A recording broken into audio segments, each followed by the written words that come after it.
السلام علیکم دوستو، زبان خلق کو نکارہ خدا سمجھنا چاہیے۔ اس کے مصداق پر تاثیر دل ہلاتی ہوئی رودات اماوس کی رات، بارش زوروں پہ تھی، موسم میں خاصی خنکی پیدا ہو چکی تھی، دھند کا سما تھا، وائپر گاڑی کے شیشے کو صاف کرنے کی پوری کوشش کر رہے تھے۔ سورج غروب ہونے والا تھا اور وہ جلد سے جلد اس علاقے سے نکلنا چاہتا تھا، لیکن بارش کی وجہ سے بڑی دشواری پیش آ رہی تھی۔ وہ ایک نوجوان شخص تھا جسے سیر و سیاحت کا بڑا شوق تھا، اور اسی شوق کی وجہ سے وہ اس گاؤں میں آیا تھا۔ اس گاؤں میں صاف و شفاف ندیاں، سبزہ تھا، خوبصورت پرندے اور آبشار سے گرتا پانی بڑا ہی حسین منظر پیش کرتا تھا۔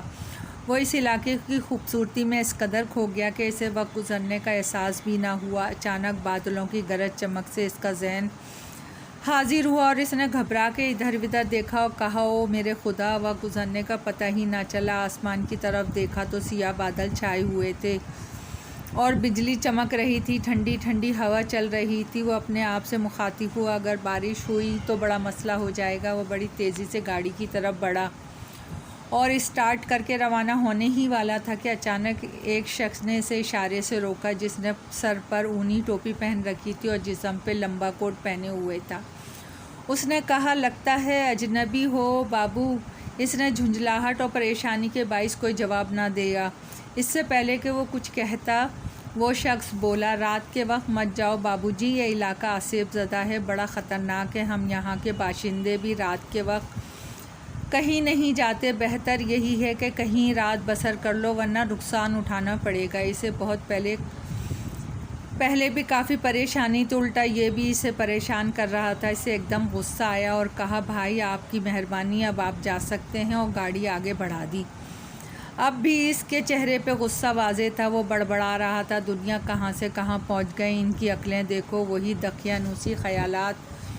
وہ اس سے پہلے کہ وہ اس علاقے سے نکل جاتا، بارش شروع ہو گئی۔ اس نے گاڑی کی رفتار تیز کر دی، وہ جلد از جلد اس علاقے سے نکل جانا چاہتا تھا۔ یہ گاؤں اور یہاں کے لوگ اس کے لیے بالکل اجنبی تھے، جہاں وہ رات بسر کرتا، اور نہ ہی یہاں کوئی مسافر خانہ تھا۔ ایک چھوٹا سا بازار تھا جو سر شام ہی بند ہو جاتا تھا۔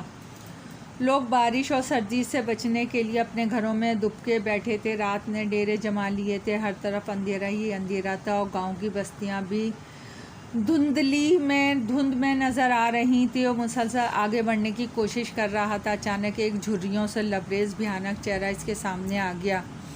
اسے اچانک جھٹکا لگا اور پوری قوت سے بریک لگائی۔ کیچڑ میں بریک لگانے سے گاڑی تھوڑی سی ایک طرف کو سلپ ہوئی۔ اتنے وہ بھیانک چہرے والا بوڑھا شخص شیشے کے قریب آ چکا تھا۔ وہ اسے بغور دیکھ رہا تھا، اس کے چہرے پہ پراسرار مسکراہٹ تھی۔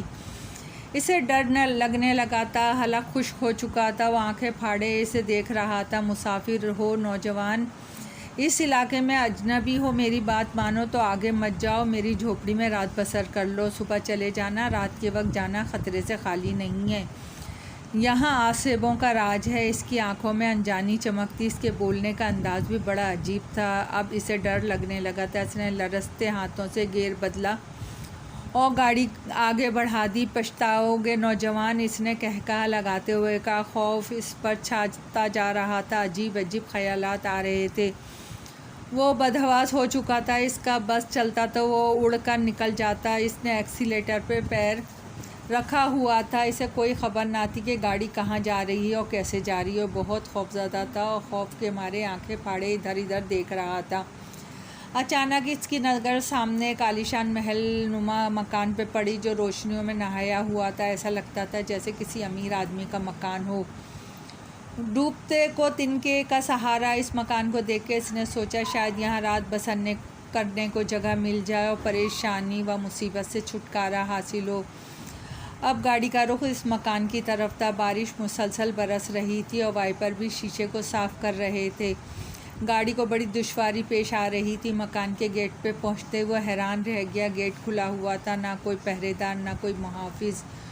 وہ پریشان سوچوں میں کھویا ہوا تھا۔ اسے جب پچھلا واقعہ یاد آیا تو اس پہ لرزہ طاری ہو گیا۔ فوراً ہی گاڑی سے اتر کر گیٹ کی طرف بڑھنے لگا اور گھبرائے ہوئے جیسے ہی اندر داخل ہوا تو یکدم گیٹ خود بخود بند ہو گیا۔ اس نے ایک جھٹکے سے پیچھے دیکھا، مگر وہاں تو کوئی نہیں تھا۔ یہ دیکھ کے اس کا خوف سے خشک ہونے لگا۔ حلق وہ آنکھیں پھاڑے ادھر ادھر دیکھ رہا تھا۔ اب تو اس نے ایک قدم بھی آگے نہیں بڑھایا تھا۔ اس کی حالت ایسی تھی جیسے کسی آزاد پنچھی کو ایک دم پنجرے میں قید کر دیا ہو۔ اب اسے بوڑھے شخص کی باتیں یاد آ رہی تھیں۔ زندگی میں پہلی بار اسے پچھتاوا ہوا۔ کاش اس کی بات مان لی ہوتی تو وہ پریشان بت سا بنا کھڑا تھا۔ اچانک اس کی نظر برآمدے میں کھڑی ایک حسین و جمیل نوجوان عورت پہ پڑی جس کے سیاہ لمبے بکھرے بال کمر تک چلے گئے تھے۔ وہ اسے دیکھ کے مسکرا رہی تھی۔ اس عورت کو دیکھتے ہی وہ ہکا بکا رہ گیا۔ ہونٹ خشک ہو چکے تھے۔ وہ آنکھیں پھاڑے اسے دیکھ رہا تھا۔ خوف اس کے چہرے پہ واضح تھا۔ اچانک وہ عورت بولی، تمہیں خوش آمدید کہتے ہیں اجنبی۔ تمہیں یہاں رات گزارنے کے لیے جگہ بھی مل جائے گی اور طعام بھی۔ تم یہاں آرام سے رات گزارنے کے بعد صبح اپنی منزل کی طرف روانہ ہو جانا۔ یہ ہمارا محل ہے اور یہاں ہمارا راج ہے۔ ہمارے پیچھے پیچھے چلے آؤ۔ عورت مسکراتی ہوئی آگے کو بڑھی اور وہ نہ چاہتے ہوئے بھی اس کے پیچھے چل پڑا، جیسے کوئی انجانی کشش اسے کھینچ رہی ہو۔ محل جتنا باہر سے خوبصورت تھا، اس سے کہیں زیادہ اندر سے خوبصورت تھا۔ وہ مختلف راہداریوں سے گزرتے بڑے ہال نما کمرے کے دروازے پہ آ کے رک گئے۔ عورت نے عجیب انداز میں مسکرا کر اس نوجوان کی طرف دیکھا۔ اس کی آنکھوں میں چمک تھی۔ نوجوان پر اب بھی خوف طاری تھا۔ گھبراؤ نہیں اجنبی، عورت نے پراسرار مسکراہٹ کے ساتھ کہا۔ جب وہ اندر داخل ہوا تو مزید حیران ہوا۔ کمرہ اندر سے بہت سجا ہوا تھا۔ کمرے کے وسط میں ایک بہت بڑی میز رکھی ہوئی تھی جو بہت ہی خوبصورت تھی۔ میز پر انواع الاقسام کے کھانے چنے ہوئے تھے جن کی خوشبو سے پورا کمرہ مہک رہا تھا۔ میز کے سامنے عالی شان کرسی پہ نہایت ہی خوبصورت ایک عورت بیٹھی ہوئی تھی۔ میز کی دوسری طرف ایک اور حسین عورت بیٹھی ہوئی تھی۔ اس کے بھی سیاہ لمبے بال کھلے ہوئے تھے۔ ان کے لبوں پہ بھی پراسرار مسکراہٹ بکھری ہوئی تھی۔ اس سے کچھ سمجھ نہیں آ رہا تھا کہ یہ سب اس کے ساتھ کیا ہو رہا ہے۔ آؤ نوجوان، یہاں بیٹھو، ہم تمہارے انتظار میں ہی ہیں۔ تم ہمارے مہمان ہو، تمہاری خاطر تواضع کرنا ہمارا فرض ہے۔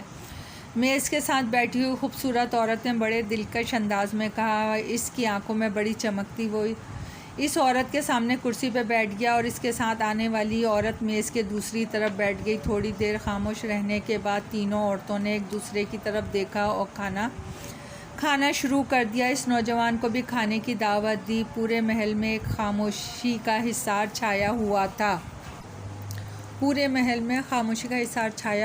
ہر طرف پراسرار خاموشی۔ کمرے میں روشنی ہی روشنی تھی۔ ہر چیز صاف نظر آ رہی تھی اور وہ چاروں خاموشی کھانا کھانے میں مصروف تھے۔ بڑا ہی سحر انگیز منظر تھا۔ وہ تینوں بڑے شوق سے کھانا کھا رہی تھیں، لیکن نوجوان کے حلق سے نوالا نیچے جانے کو تیار نہیں ہو رہا تھا۔ وہ سوچوں میں، پریشانیوں میں کھویا ہوا تھا۔ اسے ایسا لگ رہا تھا کہ یہ سب کچھ ان کی مرضی کے تحت ہو رہا ہے۔ وہ بے بس ہو کھانے سے فارغ ہو گئی۔ اس عورت نے جو اسے ساتھ لے کر آئی تھی کہا، آؤ میں تمہیں تمہارے کمرے تک چھوڑاؤں، بے فکر ہو کے پرسکون نیند سو جانا، ساری تھکاوٹ ختم ہو جائے گی۔ نوجوان ان عورتوں کی طرف دیکھتے ہوئے روانہ ہوا۔ اس کی آنکھوں میں خوف بھرا ہوا تھا اور عورتوں کے لبوں پہ مکروہ مسکراہٹ رقصہ تھی۔ ان کی آنکھوں میں خاصی چمک تھی۔ وہ عورت اس کمرے میں چھوڑ کر واپس اسی کمرے میں آ گئی اور دونوں عورتوں کے ساتھ بیٹھ گئی۔ اس نے ان کی نظروں سے نظریں ملائیں اور مسکراہٹ بکھیر دی۔ کمرہ بڑا اور روشن تھا، ہر سہولت موجود تھی، لیکن پھر بھی اسے وہاں خوف محسوس ہو رہا تھا۔ وہ بے دم ہو کے بیڈ پہ گر پڑا۔ اسے سمجھ نہیں آ رہی تھی کہ یہ خواب ہے یا حقیقت۔ اس نے اپنی انگلی کاٹی تو درد ہوا۔ اسے یقین آیا کہ یہ خواب نہیں بلکہ حقیقت ہے، تو اسے جھرجھری سی آ گئی۔ سوچ سوچ کے پریشان ہو رہا تھا کہ یہ سب کیا ہو رہا ہے۔ اس کی چھٹیز بتا رہی تھی کہ خطرہ ضرور ہے۔ اسی سوچ و بچار اور پریشانی میں آدھی رات بیت گئی، لیکن اسے آرام کہاں۔ آخر اس نے فیصلہ کیا کہ اسے کسی نہ کسی طرح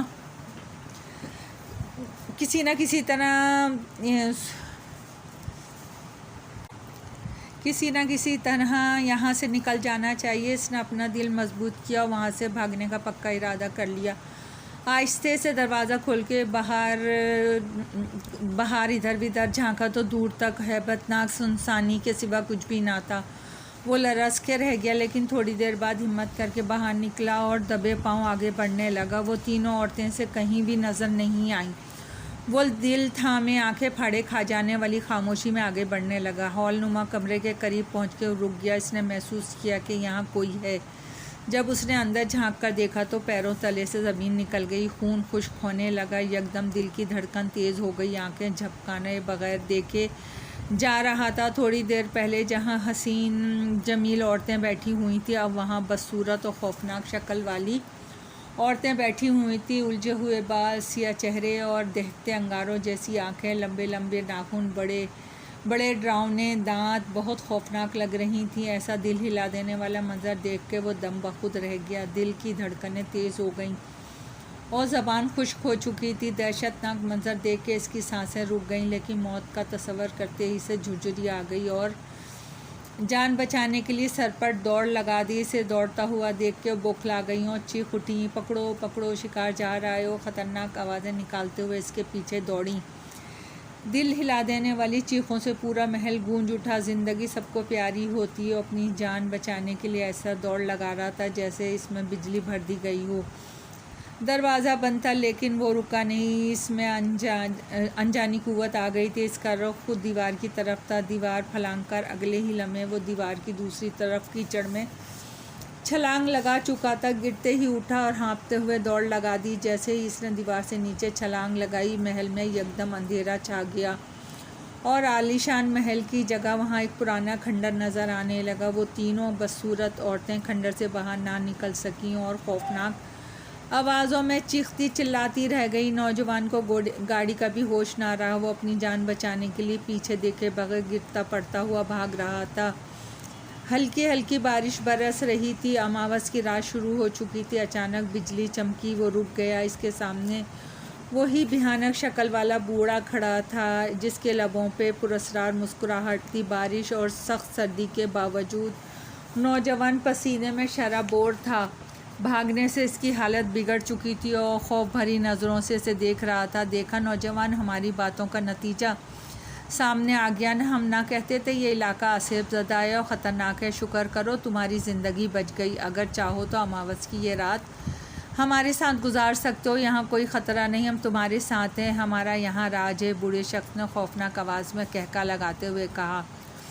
دونوں جھوپڑی میں داخل ہوئے۔ وہاں رکھی ہوئی ایک پرانی سی چارپائی کی طرف بوڑھے نے اسے اشارہ کرتے ہوئے کہا، تم اس پہ سو جاؤ اجنبی، میں یہاں نیچے سو جاتا ہوں۔ گھبراؤ نہیں یا ڈرنے کی ضرورت نہیں ہے۔ نوجوان خوفزدہ نظروں سے ادھر ادھر دیکھتے ہوئے چارپائی پہ لیٹ گیا۔ خوف اب بھی اس پر چھایا ہوا تھا۔ وہ واقعی یاد کر کے اس کے رونگٹے کھڑے ہو جاتے۔ اس بیچارے کو نیند کہاں آتی۔ نیند سے آنکھیں بند کیے دل میں دعا کرتا رہا کہ جلدی صبح ہو جائے اور مصیبتوں سے چھٹکارا حاصل ہو۔ رات کے کسی پہر اس نے اپنے چہرے پہ گرم سانسیں محسوس کیں اور بدبو کا جھونکا اس کے نتنوں سے ٹکرایا۔ فوراً آنکھیں کھولیں تو خوف سے آنکھیں باہر نکل آئیں اور چیخ مارتے ہوئے چھلانگ لگا دی۔ وہ بھیانک شخص والا بوڑھا شخص اس کی گردن کاٹنے والا ہی تھا کہ اس کی آنکھ کھل گئی۔ اس نے چھلانگ لگا دی۔ وہ بوڑھا شخص اب اور بھی بھیانک لگ رہا تھا۔ اس کا پورا وجود گوشت کے لوتھڑے کی طرح ہو چکا تھا اور پورے جسم سے بلبلے ابل رہے تھے، جیسے گرم پانی میں بلبلے اٹھتے نظر آتے ہیں، اور بدبو بھی ان میں سے آ رہی تھی۔ نوجوان بھاگنے ہی والا تھا کہ بوڑھے نے اسے پکڑ لیا۔ نوجوان خوفناک انداز میں چیخ رہا تھا جب وہ بوڑھا کسی درندے کی طرح ہررا رہا تھا۔ نوجوان جہاں سے بھی اسے پکڑتا، اس کی انگلیاں اس کے جسم میں دھستی چلی جاتی۔ ایک جان لینے کی اور دوسرا جان بچانے کی جنگ جاری تھی۔ اچانک بوڑھے نے نوجوان کے ہاتھ پہ چک مارا اور گوشت کا ٹکڑا جسم سے الگ کر دیا۔ نہ جانے کیا چیز نوجوان کے ہاتھ میں آئی، اسے اٹھا کر اس بوڑھے کے سر پہ دے ماری تو بوڑھے کا سر تربوز کی طرح دو حصوں میں بٹ گیا اور وہ بے جان ہو کے گر پڑا۔ اب اس بوڑھے کے جسم سے اٹھتے بلبلے آہستہ آہستہ ختم ہونے شروع ہو چکے تھے۔ نوجوان کو اپنی آنکھوں پہ یقین نہیں آ رہا تھا کہ بوڑھا مر چکا ہے۔ وہ آنکھیں پھاڑے سے دیکھ رہا تھا۔ بادل گرج رہے تھے، بجلی چمک رہی تھی اور بارش کی پھوار پڑ رہی تھی۔ اچانک نوجوان کو اپنے جسم میں سرسراہٹ سی محسوس ہوئی۔ گھبرا گیا اور اپنے جسم کو دیکھنے لگا۔ سرسراہٹ بڑھتی جا رہی تھی۔ اسے ایک بڑی کراہت سی محسوس ہو رہی تھی۔ جب اپنے جسم کو چھوا تو دم بخود رہ گیا۔ اس کا گوشت نرم ہو چکا تھا۔ نوجوان نے اپنے زخم کو دیکھا تو وہ کالا ہو چکا تھا، اس میں چھوٹے چھوٹے بلبلے اٹھ رہے تھے۔ نوجوان نے چیخنا چلانا شروع کر دیا، اس کا جسم بھی گوشت کا لوتھڑا بنتا جا رہا تھا اور بلبلے ابل رہے تھے. اب بھی وہ بھی بوڑھے کا روپ اختیار کر چکا تھا. وہ بھی بھیانک لگ رہا تھا. بارش برس رہی تھی. وہ بے بس کیچڑ میں لوٹ پوٹ کر چیخ رہا تھا اور اس کی چیخیں فضا میں گونج رہی تھیں اور سرپٹ آگے ہی آگے بھاگا چلا جا رہا تھا. دوستو کہانی پسند آئی ہو تو لائک اور سبسکرائب کیجیے. آپ کی دعاؤں کی طلبگار.